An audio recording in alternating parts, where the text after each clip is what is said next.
পর্নোগ্রাফির যে এক ভয়াবহ মহামারী আমাদের দিকে ধেয়ে আসতেছে, এখান থেকে বাঁচতে হলে আমাদেরকে এই যে আজকের আলোচনা প্রতিটা পয়েন্ট আমাকে একসাথে করতে হবে।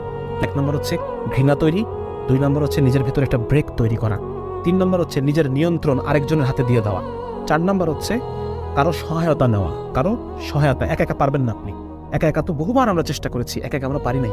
সুতরাং আমরা কারো সহায়তা নিব, সেটা হতে পারে স্ত্রী, হতে পারে কোনো দিনদার বন্ধু, হতে পারে কোনো দিনদার সিনিয়র, বা হতে পারে কোনো আলেম যাকে আমি ফোন করে 5-10 মিনিট 20 মিনিট কথা বলতে পারবো, যিনি আমাকে আমার সমস্যাটা জানেন। 4 নম্বর হচ্ছে আগে ঘুমানোর চেষ্টা করা। আগে ঘুমানোর পিছনে যত প্রতিবন্ধকতা আছে সেই প্রতিবন্ধকতাগুলোকে দূরে ঠেলে যে কোনো মূল্যে আমাকে আগে ঘুমাইতে হবে।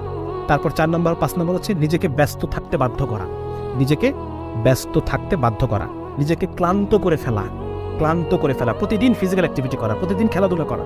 হ্যাঁ, সেটা ব্যাডমিন্টন হতে পারে, সেটা ফুটবল হতে পারে, ক্রিকেট হতে পারে, মানে কাজের মধ্যে থাকা। হ্যাঁ, আচ্ছা, আর হচ্ছে নিজেকে ডোপামিন দেওয়া, নিজে বিভিন্ন আমলের মাধ্যমে, আল্লাহর কাছে কান্নাকাটির মাধ্যমে, বিভিন্ন সামাজিক কর্মকাণ্ডের মাধ্যমে, ঠিক আছে, নিজেকে বিভিন্ন জিনিস অ্যাচিভ করার মধ্য দিয়ে। হ্যাঁ, ছোট টার্গেট, বড় টার্গেট করলে পরে অ্যাচিভমেন্ট হবে, মানে আপনার ডোপামিন আসবে না। আপনি প্রতিদিন ছোট টার্গেট করবেন।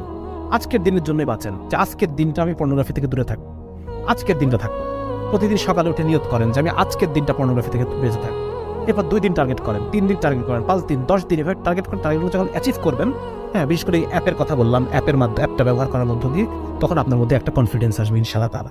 ঠিক আছে, যদি যে কথাগুলো বললাম, আল্লাহ তাআলা আমাদেরকে এগুলোর উপরে আমল করার তৌফিক দান করেন, আমিন। এবং সেই সাথে আল্লাহ তাআলা এই কারাগার থেকে আমাদেরকে স্বাধীনতা দান করেন।